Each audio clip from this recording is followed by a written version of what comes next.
नमस्कार, स्वागत है आप सभी का देश और दुनिया की खबरों में। चलिए आज की प्रमुख हेडलाइंस पर सबसे पहले एक नजर डालते हैं। केदारनाथ मार्ग पर लैंडस्लाइड, 40 लोगों का रेस्क्यू। बिहार वोटर लिस्ट संशोधन को लेकर चुनाव आयोग से मिला इंडिया गठबंधन। छिंदवाड़ा में आदिवासी युवक को पीटने पर मचा बवाल। पीएम मोदी घाना के सर्वोच्च सम्मान से सम्मानित। हापुड़ में टैंकर ने 5 को रौंदा। इंडोनेशिया में बाली द्वीप के पास डूबा जहाज। हाईवे साफ कर रहे 4 मजदूरों को टैंकर ने रौंदा। इजराइल और गाजा में सीजफायर का प्रस्ताव मंजूर। बांग्लादेश की पूर्व प्रधानमंत्री शेख हसीना को सजा। अमरनाथ यात्रा की शुरुआत, पहला जत्था रवाना। दिन भर की खबरों में आप सभी का एक बार फिर स्वागत है। खबरों में आगे बढ़ने से पहले आप सभी से रिक्वेस्ट है, अगर आप हमारे चैनल पर पहली बार आए तो सब्सक्राइब करें और अगर फेसबुक पर देख रहे हैं तो फॉलो करें। चलिए खबरों को विस्तार से जानते हैं। केदारनाथ मार्ग पर लैंडस्लाइड, 40 लोगों का रेस्क्यू। उत्तराखंड में केदारनाथ मार्ग पर बुधवार रात सोनप्रयाग के पास लैंडस्लाइड हुई और रास्ता बंद हो गया। इस दौरान 40 श्रद्धालु फंस गए। एसडीआरएफ की टीम मौके पर पहुंची और सभी को सुरक्षित बाहर निकाला गया। हिमाचल प्रदेश के मंडी जिले में बादल फटने और बाढ़ से मरने वालों की संख्या बढ़कर 11 हो गई है। अब भी 34 लोग लापता है।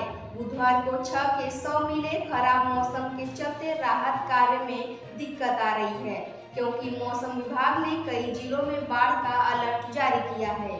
अगली बड़ी खबर है, बिहार वोटर लिस्ट संशोधन को लेकर चुनाव आयोग से मिला इंडिया गठबंधन। विपक्षी इंडिया ब्लॉक के बिहार में बड़े पैमाने पर मतदाता सूची में संशोधन को वोटबंदी का नाम दिया है। इंडिया ब्लॉक के 11 दलों के प्रतिनिधि मंडल ने इसे लेकर बुधवार को चुनाव आयोग से मुलाकात की थी। इंडिया गुट चुनाव आयोग के सामने अपनी चिंताएं साझा करना चाहते थे, लेकिन इस मुलाकात से विपक्षी नेता खुश नजर नहीं आए। अगली बड़ी खबर है, छिंदवाड़ा में आदिवासी युवक को पीटने पर मचा बवाल। छिंदवाड़ा में एक आदिवासी युवक के साथ अमानवीय घटना सामने आई। युवक का आरोप है कि राजा चौक से नाम के एक ढाबा संचालक ने उसके साथ मारपीट की, चेहरे पर थूका और अमानवीय व्यवहार किया। यह घटना गांव में बने मंच के पास की गई। ये घटना जिले के हर्रई थाना क्षेत्र के तुयापानी गांव के 29 जून की रात करीब 2 बजे की है। इसके विरोध में बुधवार को ग्रामीणों ने सड़क पर प्रदर्शन किया और आरोपियों की तत्काल गिरफ्तारी की मांग की है। अगली बड़ी खबर है, पीएम मोदी घाना के सर्वोच्च सम्मान से सम्मानित। प्रधानमंत्री नरेंद्र मोदी को बुधवार को घाना का सर्वोच्च सम्मान the officer of the order of the star of घाना से सम्मानित किया गया। इसके अलावा दोनों देशों ने 4 अलग अलग समझौते साइन किए। सर्वोच्च सम्मान पर पीएम मोदी ने कहा, घाना से सम्मानित होना मेरे लिए गर्व की बात है। इससे पहले उन्होंने घाना के राष्ट्रपति जॉन महामा के साथ ज्वाइंट स्टेटमेंट जारी किया। मोदी ने कहा कि भारत और घाना आतंकवाद को मानवता का दुश्मन मानते हैं और इसके खिलाफ मिलकर काम करेंगे। अगली खबर है, हापुड़ में टैंकर ने 5 को रौंदा।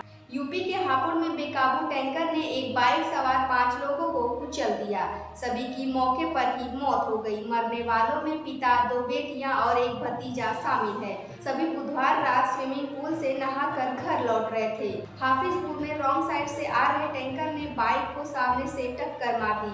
टक्कर इतनी भीषण थी कि बाइक सवार सभी लोग 10 फीट उछलकर सड़क पर गिर गए। तेज रफ्तार टैंकर सभी को रौंदते हुए मौके से फरार हो गई। अगली खबर है, इंडोनेशिया के बाली द्वीप के पास डूबा जहाज। इंडोनेशिया के बाली द्वीप के पास गुरुवार को 65 लोगों को ले जा रही एक जहाज के डूबने से 4 लोगों की मौत हो गई और 23 लोगों को बचा लिया गया है, जबकि 38 लोग अभी भी लापता हैं। केएमपी टूनू प्रातमा जया नामक ये जहाज पूर्वी जावा के केतापांग बंदरगाह से बाली के नीलिमानुक बंदरगाह जा रही थी। यह 50 किलोमीटर का सफर था। रवाना होने के करीब 30 मिनट बाद ही यह डूब गई।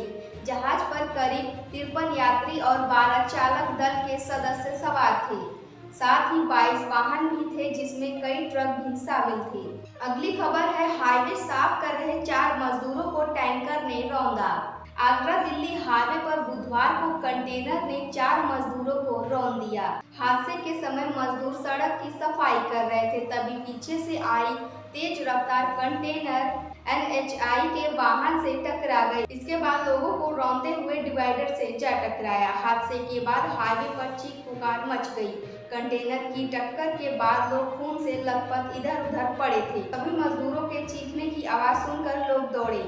तब तक पुलिस भी पहुंच गई, जिसके बाद सभी मजदूरों को पुलिस अस्पताल ले गई, जहां उनका इलाज चल रहा है। अगली खबर है, इजराइल और गाजा में सीजफायर का प्रस्ताव मंजूर।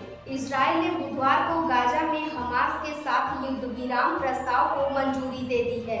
यह प्रस्ताव कतर की तरफ से दिया गया था। इसमें अमेरिकी राष्ट्रपति डोनाल्ड ट्रंप के विशेष प्रतिनिधि स्टीव विटकॉफ के सीजफायर प्रस्ताव की भी कुछ बातों को शामिल किया गया है। अब इजराइल, अमेरिका और कतर को हमास के जवाब का इंतजार है। जेरूसलम पोस्ट ने बताया कि हमास भी जल्द इस प्रस्ताव को स्वीकार कर सकता है। उस पर कतर का बहुत ज्यादा प्रेशर है। अगली बड़ी खबर है, बांग्लादेश की पूर्व प्रधानमंत्री शेख हसीना को सजा। बांग्लादेश की पूर्व प्रधानमंत्री शेख हसीना को अदालत की अवमानना के मामले में 6 महीने जेल की सजा सुनाई गई है। बांग्ला अखबार द डेली स्टार के मुताबिक अंतर्राष्ट्रीय अपराध न्यायाधिकरण ने बुधवार को यह सजा सुनाई। ITC ने हसीना और एक स्थानीय नेता शकील बुलबुल के बीच हुई फोन पर बातचीत की जांच करने के बाद यह फैसला सुनाया। यह बातचीत पिछले साल सोशल मीडिया पर वायरल हो गई थी और कई अखबारों ने भी इसे छापा था। इस कथित ऑडियो क्लिप में शेख हसीना को यह कहते सुना गया कि उनके खिलाफ 227 मुकदमे दर्ज है, इसलिए उन्हें 227 लोगों को मारने का लाइसेंस मिल गया है। अगली खबर है, अमरनाथ यात्रा शुरू, पहला जत्था रवाना। आज से अमरनाथ यात्रा की शुरुआत हो गई है। गुरुवार सुबह बाबा अमरनाथ की पहली आरती की गई। वहीं पहला जत्था बालटाल और नुमान बेस कैंप से अमरनाथ गुफा के लिए रवाना हुआ। इस दौरान श्रद्धालु हर हर महादेव और बम बम भोले के जयकारे लगाते रहे।